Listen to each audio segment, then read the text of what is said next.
A queda da Selic agora está influenciando a alta do dólar, e não é só essa, a última queda também influenciou isso, mas também teve outras coisas que influenciaram a alta do dólar. Vamos entender o que está acontecendo e o que disso é bom e o que é ruim, e também discutir uma coisa que é o seguinte: tem toda a cara de que esse dólar mais alto agora não é só um acidente, ele é uma política do governo atual. Tem um motivo para defender isso, quando você compara com o que poderia ser, né, quando você compara com a alternativa. E tem um motivo que é, não, vocês não, para com isso. Agora vamos entender. Primeiro, o que a Selic faz para fazer o dólar subir? Bom, a Selic é a taxa básica intrabancária que vai guiar uma porrada de taxas no Brasil, entre elas rendimentos de títulos, especialmente títulos de dívida do governo federal.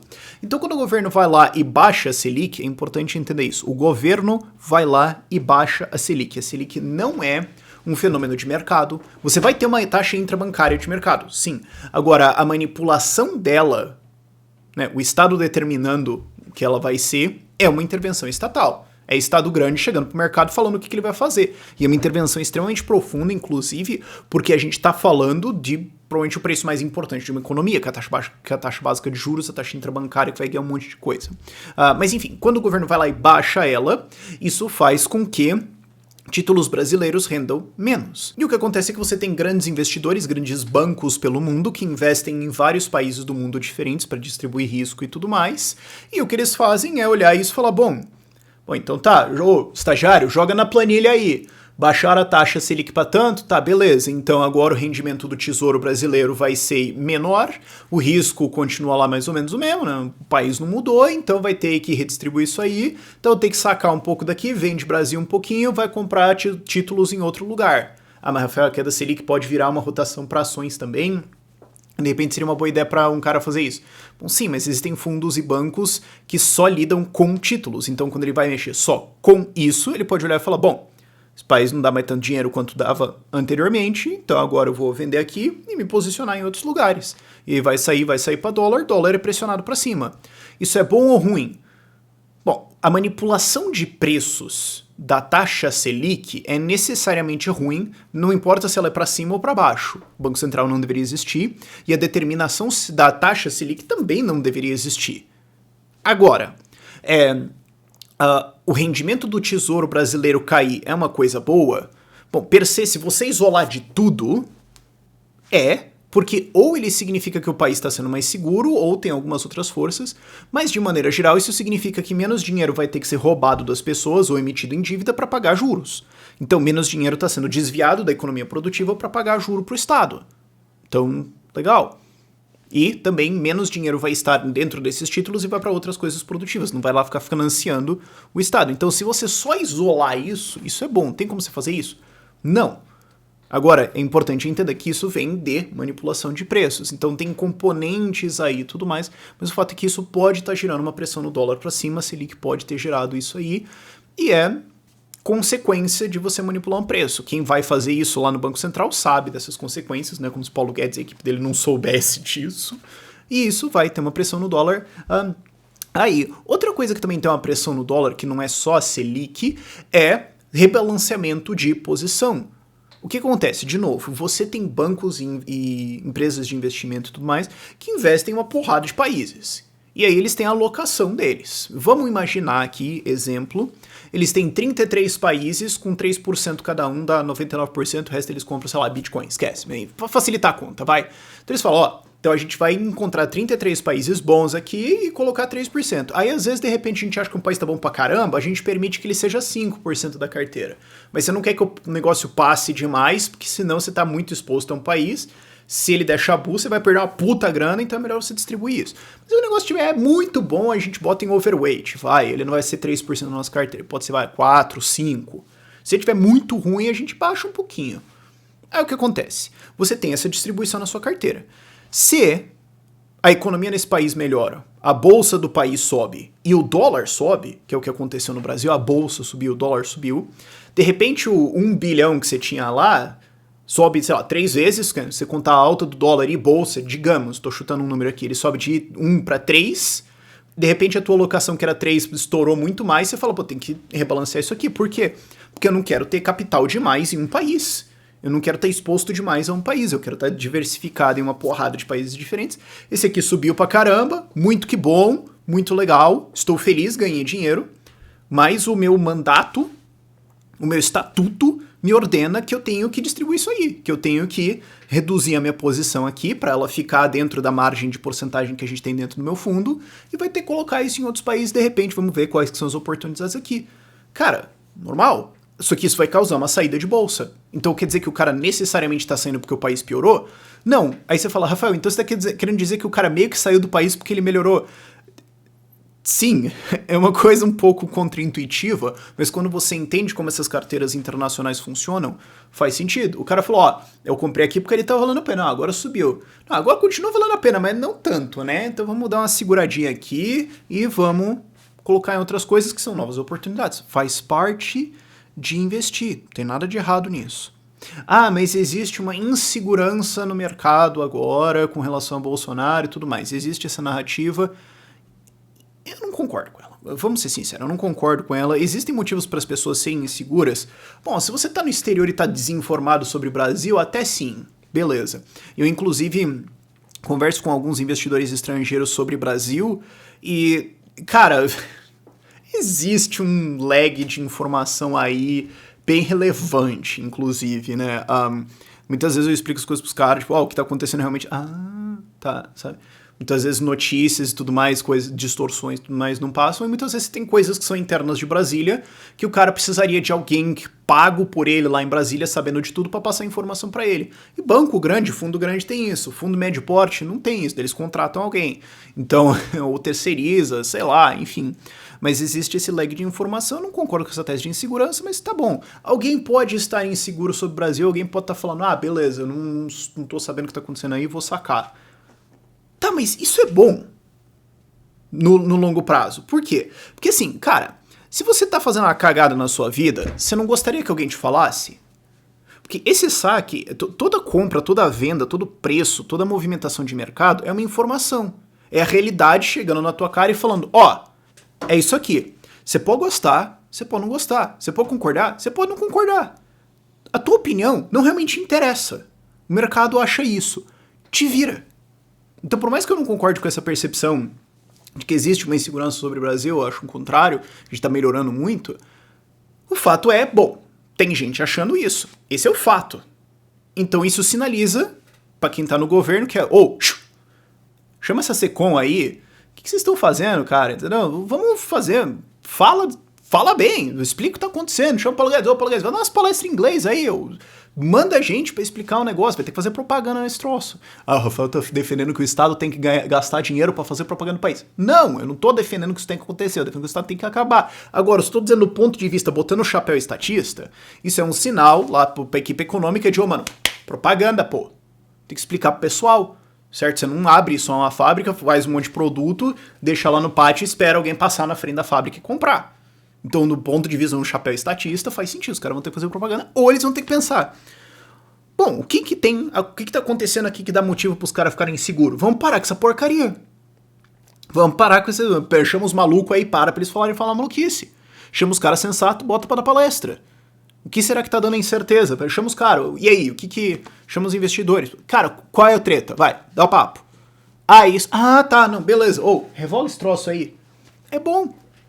É bom esse tipo de movimento porque ele mostra a realidade. É o que eu falei lá atrás sobre você manipular câmbio. Lembra quando o câmbio tava disparando lá e você ainda tinha, quando era o Ilan, ainda presidente do Banco Central, ele ficava marretando dólar pra baixo? Fala, não, deixa voar.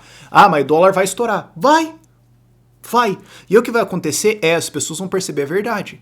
Que tem gente querendo ir embora, tem coisa errada acontecendo aqui, e aí vocês vão ter que fazer alguma coisa sobre isso e resolver o problema. Você ficar marretando o dólar pra baixo, só passa pano e permite que você passe mais tempo fazendo cagada antes de você resolver o problema. Então, mas é uma inconveniência no curto prazo. Então, sim, é uma inconveniência no curto prazo. Bem-vindo à vida. Você tem inconveniências no curto prazo, resolve esse troço. Agora, o ponto importante a ser discutido, e isso não é só eu falando, o Fernando Urich tem falado isso bastante também, isso aí tem toda a cara de ser uma política. Você tem o Paulo Guedes falando, vocês vão ter que se acostumar com o dólar alto. Então assim, você é um investidor, seja ele estrangeiro ou não, Você é brasileiro mesmo. Você olha e você vê o ministro da Economia falando, vai ter que se acostumar com o dólar alto. Você fala, bom, se o cara que tá com o volante na mão tá falando que vai pra lá, né, não vou eu brigar com o cara. Bom, se ele falou que o dólar vai pra cima, vamos comprar dólar, vamos posicionar outras coisas aqui. O cara tá falando. Eles vão lá e baixam o Selic. Baixam o Selic e sabem que vai fazer subir o dólar. Porque eles sabem que isso solta a inflação também, uma coisa que eu não falei lá antes, né? Eu tava falando um pouco mais de rebalanceamento de títulos, mas enfim, vai soltar a inflação. Então a moeda vai ter mais desvalorização do que ela normalmente teria, Selic mais baixo vai gerar isso, vai ter esse rebalanceamento, então assim, eles estão fazendo isso, vocês sabem o que eles estão fazendo, tá bom, eu vou comprar dólar, vocês estão manipulando o preço para eu fazer um negócio, eu vou fazer um negócio. Não vou ficar lá na minha mesa como investidor falando, não, eu vou peitar o Banco Central. Cara, você não briga com o Banco Central, velho. Você pode... inclusive, tem toda uma perspectiva de investimento segundo a escola austríaca, que é o seguinte, cara, não briga com o Banco Central. Ele vai armar uma bolha? Tá bom, compra a bolha. Ele vai começar um ciclo? Vai começar um ciclo, então entra junto. Aí você tem que saber também quando o negócio vai sair, sai lá quando você vê que tem algum problema acontecendo. Você tem que saber a teoria austríaca dos ciclos econômicos, você consegue fazer isso com uma precisão até interessante, com essa gente que fez isso muito bem. Então, beleza. Mas você não vai brigar contra o cara. Você fala, tá bom, se é isso que vocês querem fazer, baixar a Selic e falar que o dólar vai subir, ok, vamos nós. E aí o que acontece? O que acontece é que existem vantagens políticas e econômicas de um ponto de vista intervencionista para isso ser feito. Eu tô dizendo que tá certo? Não, eu estou dizendo. Faz sentido para quem gosta de fazer intervenção eficiente na economia fazer isso? Faz, se você quer, como o Paulo Guedes, vender reserva para pagar dívida, que é o que eles fizeram no passado. Se você ficou sabendo. O Banco Central está fazendo esse tipo de operação, devolução avançada do BNDES, blá blá blá, e matando dívida com isso. Bom, então é conveniente que o dólar esteja mais alto. Quanto mais alto ele está, mais você pode matar a reserva, até porque o Brasil está... Eu não estou falando opinião minha, estou falando... Existem guidelines, existem linhas de o que é uma quantidade de reserva segura para um país. O Brasil está muito acima. Então não afeta a confiança do Brasil, ou a liquidez ou solidez do Brasil, a liquidez de dólar ou a solidez econômica, né? Não afeta isso você revender uma parte das reservas para pagar a dívida. Isso é uma coisa que o mercado está falando para o Brasil, inclusive. Então é conveniente que o dólar esteja mais alto para você vender esse troço e abater dívida. É conveniente politicamente, e é conveniente, politicamente talvez pode dar um chabu aí, mas no longo prazo é porque daí isso permite que você reduza déficit, reduza a dívida, isso te dá mais espaço de manobra. E é economicamente conveniente porque isso também reduz a quantidade de juro que está sendo pago. Você está batendo dívida, é menos dívida que existe, é menos juro que você tem que pagar. Como todo juro vem do crédito que existe no país, e isso faz com que o crédito não esteja mais no setor privado e vá para pagar juros, isso significa que esse dinheiro vai, na prática, para o setor privado ser produtivo. Então, que bom. Rafael, então você concorda com esse negócio de vender reserva para pagar a dívida? Num cenário, vamos aceitar o fato que existe um Banco Central, de que existe taxa Selic, de que existe reserva internacional, que ele não vai embora, que agora você não pode canetar isso. Um dia a gente vai acabar com essa porcaria, eu acho que sim. Mas hoje, semana que vem, mês que vem, ano que vem, não, vamos aceitar o fato. Então, dado que existe tudo isso e você tem a opção de baixar a reserva para baixar a dívida, entre fazer ou não fazer isso, eu faria. Nesse ponto eu concordo. Você está reduzindo dívida, você está reduzindo o risco do país, você está reduzindo o quanto de juros é pago, você está reduzindo a reserva do Estado. Inclusive está tirando dinheiro da mão do Estado também, que é outro ponto bom, ANCAP, que você pode fazer para dentro disso. Né? Estou dizendo assim, aceitando que existe essa estrutura, não estou dizendo que eu aceito ela, mas aceitando o fato que ela existe hoje, dado que você pode fazer X ou Y, o que você faria? Nisso eu concordo, você está reduzindo a quantidade de dívida na mão do Estado, você está reduzindo o quanto de gente vive só de tesouro direto, ok. Mas eu acho que isso aí tem cara de ser uma política de dólar mais alto para você poder bater dívida. Eu manipularia o dólar se eu tivesse lá, nunca votar, nem quero, mas loucura achar, porque alguém pode achar que eu quero, mas enfim. Agora, se eu tivesse lá, eu faria essa manipulação de dólar para isso? Não ia manipular esse negócio. Agora, já que tá aí, e você tem essa opção de C ou C, tá, melhor que deixar a reserva lá parada, nesse sentido, minha opinião. Ok? Agora, me parece que esse negócio de ter um dólar mais alto é uma política. Segundo motivo por que isso seria útil é porque isso seria uma política para atrair investimento para o Brasil. O fato é, o Brasil precisa de investimento para um escambau. Eu tô abordando isso já tem o quê? Sei lá, 2 anos, alguma coisa assim. Assim, não é eu, né? Cara, vê qualquer economista mais decente aí, os caras estão falando, cara, o Brasil precisa de 3 coisas: investimento, investimento, investimento. Nossa formação bruta de capital fixo é patética, é ridícula, e você precisa ter investimento. Pô, então se o dólar tá mais alto, o investidor estrangeiro olha e fala, pô, agora eu compro mais Brasil ainda com o meu dólar, né? Vamos. Então pode ser um negócio pra você atrair investimento. Você deixa o Brasil artificialmente mais barato para trazer os caras. Concordo com isso? Não. Você tem que captar investimento no mérito do que você é, não na enganação. Mas é politicamente conveniente e economicamente conveniente. Economicamente, não sei, vamos deixar essa discussão. Politicamente é conveniente isso para você atrair investimento? Sim, porque daí você atrai investimento e fala, o presidente atraiu tantos bilhões de investimento, governador tal, fez não sei o quê. Tantos vai... Fica uma manchete bonita. Mas daí tem o pessoal que não vai gostar que o dólar subiu. Mas, pessoal, vai votar na gente mesmo? Vamos pensar aí como um político frio. A esquerda não vai gostar, mas a esquerda não gosta de nada mesmo, dane-se. Aí o pessoal lá do centro, será que eles vão votar lá na frente baseado nisso? Não. Eles vão ficar putaço agora? Até vai, mas quando a gente for pra eleição, será que vai ser essa a pauta principal? Não, né? Tá bom, não. Então, mas daí eu posso dizer que eu atraí uma porrada de investimento e a gente solta a manchete lá na eleição e ganha apoio. Vai funcionar? Olha, olhando de um ponto de vista análise fria pra caralho nesse cenário, politicamente isso vai funcionar. Concordo? Não, só tô dizendo, de um lado político faz sentido? Sim. Economicamente, aí vai do quanto você cozinhou o teu estudo para dizer que isso é uma boa ideia. Você pode ter estudos cozidos para qualquer lado, suponho. Você pode falar, vai ter um prejuízo aí, mas pelo menos atrai investimento. Pode ser uma boa ideia. Pode ser. Pode ser que alguém fez uma conta lá e chegou a essa conclusão. Pode ser que essa é a tese. Olha, economicamente é bom, porque daí a gente joga o dólar lá em cima, o cara compra aqui, depois a gente vai acertando, deixa ele, não precisa e tal, mas é só para atrair agora, e daí lá na frente vai ser bom, porque a gente trouxe aqui investimento, então você consegue fazer um argumento econômico ao redor disso. Tá certo? Tá errado? Bom, não tem como calcular e é uma manipulação de preços, então per se tá errado. Mas você consegue ver alguém colocando esse argumento na cabeça e pensando, parece certo, vamos fazer. Eu consigo ver alguém achando isso 100%, eu consigo ver alguém defendendo isso, achando que é a coisa mais normal do mundo, e eu consigo ver essa política de um dólar mais alto ser intencional. Ser, não é que a gente tá fazendo coisas aqui pra ver se sobe um pouquinho assim, não pra disparar pra 8, 9, 40, não, mas só um pouquinho assim, me dá mais 5, 10%, vai ser bom. Dá pra ver. Finalmente, tem um argumento de, mas falaram que, né, se o Haddad ou se o Ciro ganhasse, o dólar ia subir, agora subiu, então tá vendo? Cara, primeiro que isso não é muito argumento eleitoral para deixar pra lá. Segundo que tem outros fatores aí que podem estar em cima disso. Terceiro que aquela galera que sempre fala assim, o dólar vai pra... Não é uma boa, né? Você sempre sabe um peso que vai pra algum lado. Você fala, por exemplo, se for aprovada a reforma da Previdência... Isso é um fator que abaixa o dólar porque o país se torna mais seguro. Bom, sim, mas então com isso você consegue calcular o dólar? Não, você só consegue saber que isso aqui é um fator para derrubar. Quanto, você não sabe, e os outros fatores você não sabe. Então calcular um preço aí é maluquice. Eu nunca gostei desses manchetes que usam esses dados, assim, desses argumentos que usam esses dados. Porque o PIB vai crescer tanto e vai gerar tanto emprego. Você não sabe, só tem um estudo cozido aí que no fim das contas não vai ser isso aí. Eu não gosto desse tipo de argumento. Agora, é meio... disingenuous, no mínimo, eu usei essa palavra bastante no vídeo que eu gravei em inglês, é meio, cara, você não tá sendo 100% aí. Você falar que, não, mas é que se a esquerda subisse, então, aí se fosse eleita, aí o dólar ia subir, agora subiu.